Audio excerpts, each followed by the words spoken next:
Good afternoon, I'm Dokas Murere. I'm going to be presenting my lesson presentation for Mathematics C grade 11.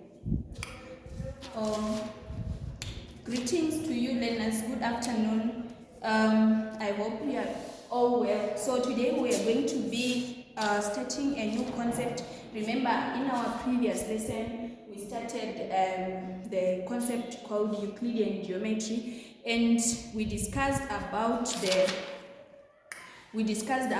properties of geometric, which are the geometric properties. So I want you to tell me the geometric properties that we discussed in our previous lesson. Okay, those are the geometric properties, like the angles in a triangle, they add up to 180, which means a triangle, it has the three angles. If you add the three angles, they add up to 180 degrees. Then also angles in a straight line, they also add up to 180, which means we can call this one A and this one B. If you add them, they add up to 180 degrees. So today we are going to be moving on to the circle geometry. But circle geometry, and also in our previous lesson, we discussed about the Pythagoras theorem. Can someone please tell me what the Pythagoras theorem says? Okay, thank you. The Pythagoras theorem says A plus B, A squared plus B squared is equal to C squared. So the Pythagoras theorem is applied on a right-angled triangle. So a right-angled triangle is where one of the angles is 90 degrees. Okay, let's move on to our lesson, which is circle geometry. So under circle geometry, there are certain definitions, certain terms that you have to know. So in mathematics, when we are talking about terms, we are talking about they can be graphical terms, like for example, you have to know what is a chord of a circle. Remember circle geometry, we have this circle. Then what is a chord? A chord is just a line that divides the circle into two, but it doesn't divide the circle into two halves. So this line is called a chord. Then we also have what is called the diameter. The diameter is a line that divides the circle into two equal halves. The diameter is the one that divides the circle into two equal halves, which is this one. You can call it the diameter. Then after the diameter, we also have the circumference.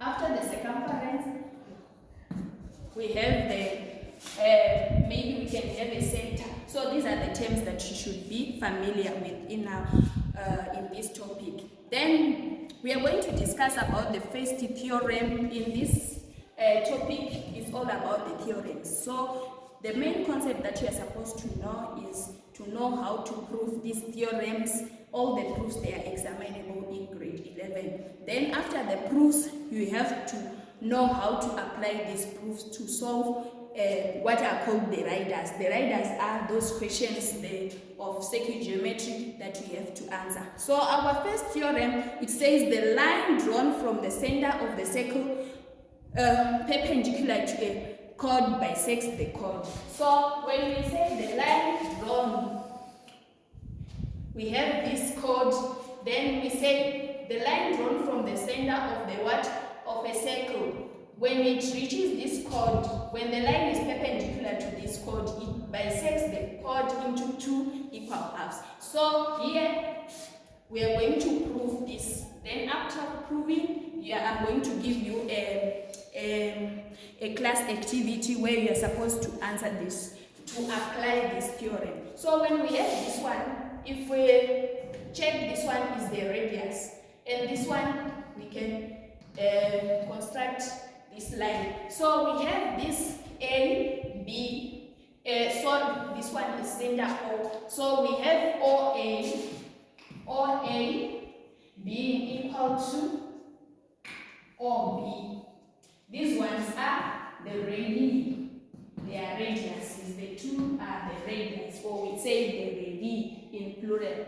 Then when we have this radii, these are equal. Then we have this one. Let's call this one P. So we say from the theorem we have to prove that AP. You are required to prove that AP is equal to PB. So in this proof, we are going to say OA is equal to OB. This one we are given them as the radii. Then from there we have this angle A, or we can say OPA. Angle OPA is equal to angle OPB. This one we are given this concept. Then from there we can deduce that from this one, if these angles are the same, it implies that PA is equal to PB. This implies that PA is equal to PB. So from these angles, when these angles are also equal, it implies that triangle OPPA is also congruent to which triangle? Is congruent to triangle OPB. So remember from the definition of congruency, it means that they are equal. The triangles are equal in all terms.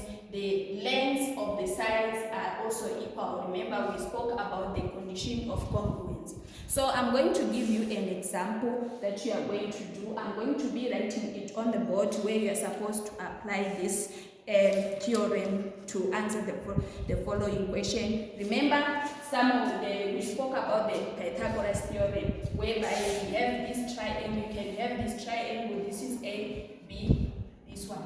So A squared plus B squared is equal to C squared. So this one is one of the theorem that will be applying in this theorem. So I think for the introduction of my lessons, I'm going to give you the question so that you can answer. After that, you are going to give me the feedback. I will ask one of the volunteers to present the answer on the chalkboard, then we discuss about it. I will give you some few minutes to do that. Okay, I think we are done with this. So may we please present the answer on the board, or I will just come and check the answers in your workbook so that I can confirm the answers. Okay, thank you.